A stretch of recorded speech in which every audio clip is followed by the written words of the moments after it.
Hello friends, welcome to study to learn. आज के इस सेशन में हम डिस्कस करने जा रहे हैं उत्तराखंड प्रवक्ता परीक्षा के प्रीवियस क्वेश्चन पेपर को, जो कि 2014 में कंडक्ट करवाया गया था।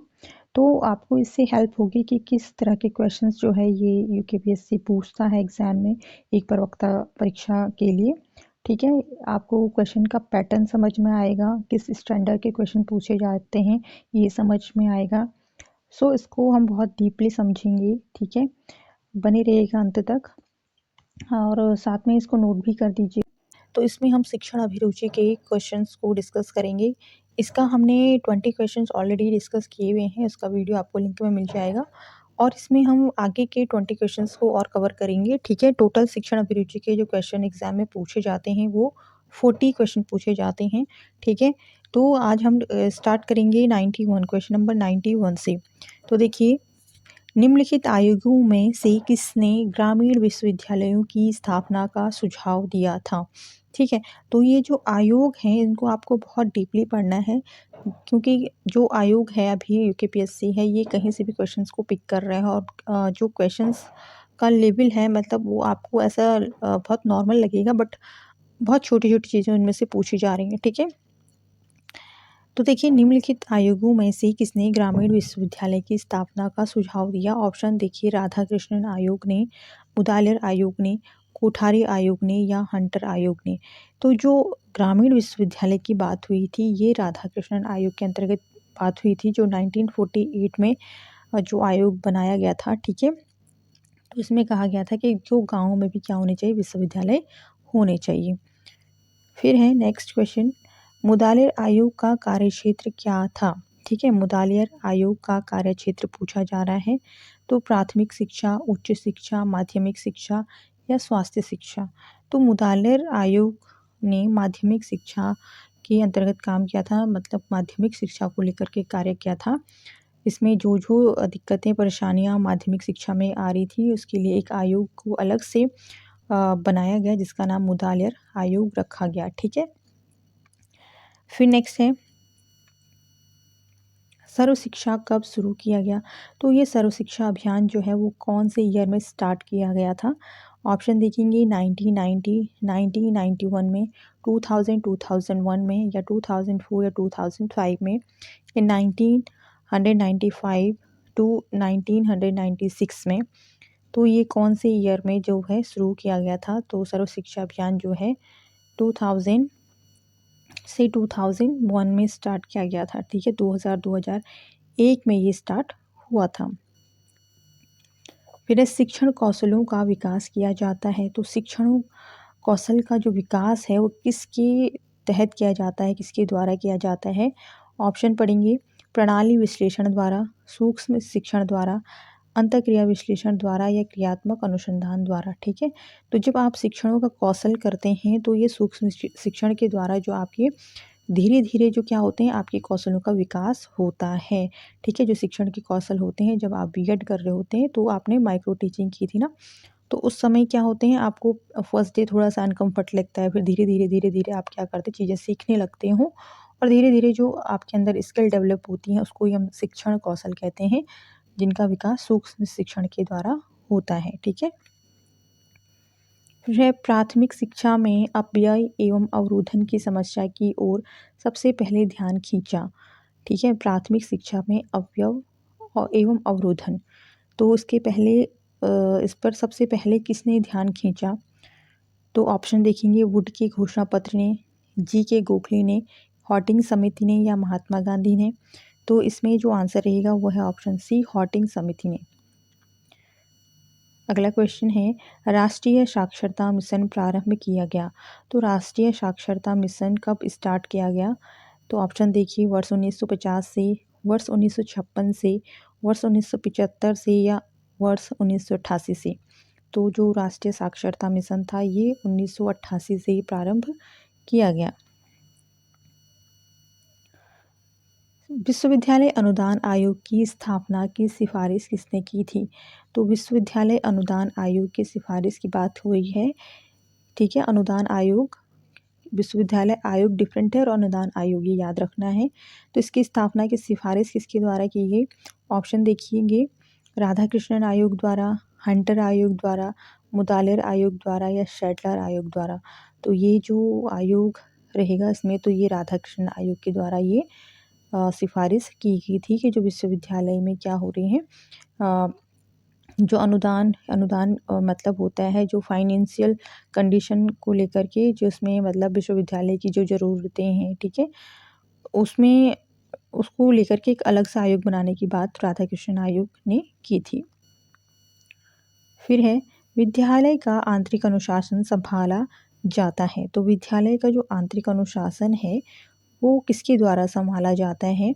ऑप्शन है राज्य सरकार द्वारा, प्रधानाध्यापक द्वारा, विद्यालय के समीप के समुदाय द्वारा या अभिभावक शिक्षक परिषद द्वारा। ठीक है, ये आंसर आप बहुत इजीली दे सकते हो कि विद्यालय के अंदर जो डिसिप्लिन है, जो अनुशासन है, वो मेनली कौन संभालेगा? राज्य स्तर द्वारा तो नहीं संभाला जाएगा, राज्य सरकार तो नहीं संभालेगी, विद्यालय के जो समुदाय है वो भी नहीं संभालेगी, अभिभावक शिक्षक परिषद के द्वारा भी नहीं होगा, बल्कि ये प्रधानाध्यापक द्वारा होगा। ठीक है, प्रधानाध्यापक का अगर जहाँ पर कंट्रोलिंग पावर अच्छी होगी तो अनुशासन भी स्कूल में बेस्ट रहेगा। फिर है NCTE को किस वर्ष में एक वैधानिक संस्था घोषित किया गया? NCTE, ठीक है, तो कौन से ईयर में NCTE को मतलब वैधानिक संस्था घोषित किया गया? ऑप्शन देखेंगे 1993 में, 1973 में, 1976 में या 1995 में। ठीक है, तो 1993 में तो बनाया गया था NCTE को, लेकिन जब इसको घोषित किया गया एक वैधानिक संस्था के रूप में तो ये 1995 में किया गया था, ये याद रखना। ठीक है, फिर है निम्न में से किस शहर में NCTE का क्षेत्रीय कार्यालय नहीं है? ठीक है, नहीं पूछा है, नहीं को आपको फोकस करना है पहले। तो NCTE का क्षेत्रीय कार्यालय नहीं है, तो ऑप्शन पढ़ लेंगे इसमें जयपुर, भोपाल, चेन्नई, भुवनेश्वर। ठीक है, तो जयपुर में जो है क्षेत्रीय कार्यालय है NCTE का, भोपाल में भी है, भुवनेश्वर में भी है, तो चेन्नई इसका राइट आंसर रहेगा, जो चेन्नई में इसका कार्यालय नहीं है NCTE का। ठीक है, साथ में आपने नोट भी करना है NCTE का फुल फॉर्म, इसका फुल फॉर्म है national council for teacher education, national council for teacher education इसका फुल फॉर्म है। ठीक है, तो ये जो NCTE है ये 1993 में ये एक्ट बना था, लेकिन 1995 में जाकर के इसको एक वैधानिक संस्था के रूप में घोषित किया गया था। आगे है निम्न को कालक्रम के अनुसार व्यवस्थित कीजिए। कालक्रम का अर्थ हुआ कि कौन से ईयर में आया है। ठीक है, कौन कौन से, तो सबसे पहले कौन सा आया, फिर उसके बाद कौन सा आया, इस तरीके से आपको उसको रखना है। तो ऑप्शन है विश्वविद्यालय अनुदान आयोग, माध्यमिक शिक्षा आयोग, विश्वविद्यालय शिक्षा आयोग या शिक्षा आयोग। तो इसमें जो विश्वविद्यालय अनुदान आयोग है ये 28 दिसंबर 1953 को आया था, 1953 याद रखना है आपको, विश्वविद्यालय अनुदान आयोग। फिर है माध्यमिक शिक्षा आयोग जो कि 23 सितंबर 1952 को आया था, 1952 इसका याद रखना है माध्यमिक शिक्षा आयोग का। फिर है विश्वविद्यालय शिक्षा आयोग जो कि 1948 का है, जिसको हम राधाकृष्णन आयोग भी कहते हैं, 1948।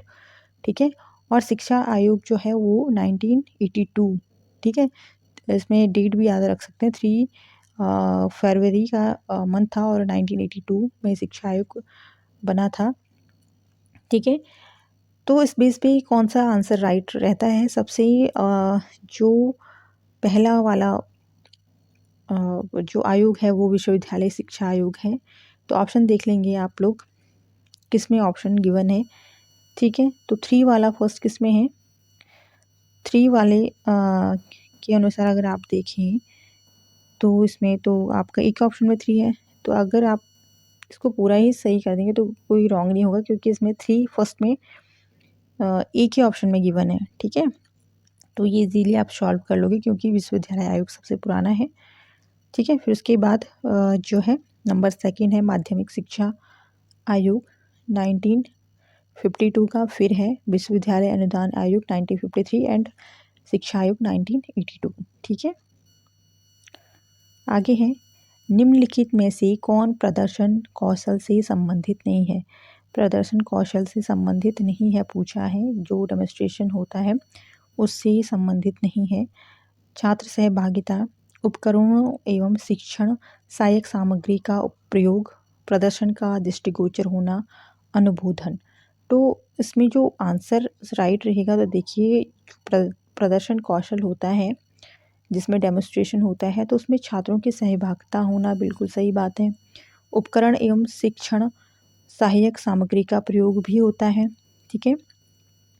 और प्रदर्शन का दृष्टिगोचर होना, यानी कि जो प्रदर्शन हो रहा है उसको वो दिखाई भी देना चाहिए पर्टिकुलर अदर जो बच्चे हैं उनको, ठीक है। तो नहीं पूछा है, तो इसके बेस पे आंसर डी राइट रहेगा कि संबंधित नहीं है, अनुबोधन का संबंध नहीं है प्रदर्शन कौशल से। फिर है तकनीकी के 3CS का अर्थ क्या है। तकनीकी के 3CS का अर्थ क्या है। पाठ्यवस्तु, कैमरा तथा कंप्यूटर तकनीकी, कंप्यूटर, पाठ्यवस्तु एवं संप्रेषण तकनीकी, कॉन्फ्रेंस कैमरा एवं केबल तकनीकी, या उपरोक्त में से कोई नहीं। इसमें कौन सा आंसर है जो राइट रहेगा आपका। राइट आंसर है वो है ऑप्शन बी, कंप्यूटर, पाठ्यवस्तु, संप्रेषण तकनीकी, ठीक है। ये इसका क्या है, राइट आंसर है तकनीकी के 3CS का। फिर है निम्नलिखित में से कौन सी परिमाणात्मक मापन की विशेषता नहीं है। ठीक है, नहीं को आपने स्पेशली देखना है कि जब नहीं पूछा जा रहा है तो आंसर बहुत ध्यान से देना है, ठीक है। परिमाणात्मक मापन की विशेषता नहीं है, तो जो इसकी परिमाणात्मक मापन, ठीक है, तो शून्य बिंदु भी होता है इसमें, वस्तुनिष्ठता होता है, निश्चित एवं पूर्णतः मूल्य इकाइयाँ भी इसका आंसर है, लेकिन जो नहीं है तो वह है आत्मनिष्ठता। ये नहीं के बेस पे ये आंसर इसमें राइट रहेगा। फिर है 10+2+3 शिक्षा व्यवस्था को लागू किया गया। 10+2+3 शिक्षा व्यवस्था को लागू किया गया है। ऑप्शन देखेंगे किस आयोग या किस शिक्षा नीति के द्वारा, तो राष्ट्रीय शिक्षा नीति 1968 के अनुसार, राष्ट्रीय शिक्षा नीति 1986 के अनुसार, या कोठारी आयोग के अनुसार, या राधाकृष्णन आयोग के अनुसार। तो जो 10+2+3 है ये इसमें राइट आंसर रहेगा राष्ट्रीय शिक्षा नीति 1986 के अनुसार, ठीक है। यहाँ से ये व्यवस्था, शिक्षा व्यवस्था लागू की गई थी।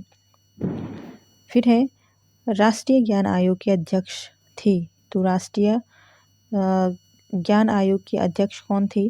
श्री सीम पित्रोदा, डॉक्टर दीपक नैयर, डॉक्टर जयति घोष, या श्री नंदन नीलकणी। तो श्री सेम पित्रोदा इसका राइट आंसर है, राष्ट्रीय ज्ञान आयोग के अध्यक्ष थे। फिर है पुनः निर्देशन किस शिक्षण कौशल का घटक है। पुनः निर्देशन, ऑप्शन देखेंगे व्याख्या कौशल, ठीक है, पुनर्बलन कौशल, खोजपूर्ण प्रश्न पूछने का कौशल, या दृष्टांत कौशल। तो पुनः निर्देशन जो है ये खोजपूर्ण प्रश्न पूछने का कौशल, ठीक है, ये इसके घटक हैं। आगे है अनुशासनहीनता के निवारण हेतु किस उपागम का उपयोग करना चाहिए। ठीक है, अनुशासनहीनता के निवारण के लिए ऑप्शन देखेंगे सुधारात्मक, निरोधात्मक, सुधारात्मक एवं निरोधात्मक, या दमनात्मक। तो अनुशासनहीनता के लिए ऑप्शन सी राइट रहेगा, सुधारात्मक एवं निरोधात्मक। फिर है राष्ट्रीय उच्चतर शिक्षा अभियान प्रारंभ किया गया, तो कब किया गया, किसके द्वारा किया गया। राष्ट्रीय उच्चतर शिक्षा अभियान, ऑप्शन देखेंगे विश्वविद्यालय शिक्षा आयोग द्वारा, मानव संसाधन विकास मंत्रालय द्वारा, जो शिक्षा आयोग द्वारा, या राष्ट्रीय शिक्षा नीति 1986 के द्वारा। तो ये जो अभियान है राष्ट्रीय उच्चतर शिक्षा आयोग, तो ये शिक्षा आयोग के द्वारा, ऑप्शन सी इसमें राइट आंसर रहेगा, शिक्षा आयोग के द्वारा इसको प्रारंभ किया गया। फिर है कौन सा शिक्षण आयु प्रभुत्ववादी शिक्षण आयु में सम्मिलित नहीं है। ऑप्शन है अनुवर्ग शिक्षण आयु, अभिक्रमित अनुदेशन, खोज शिक्षण आयु, या उपरोक्त सभी।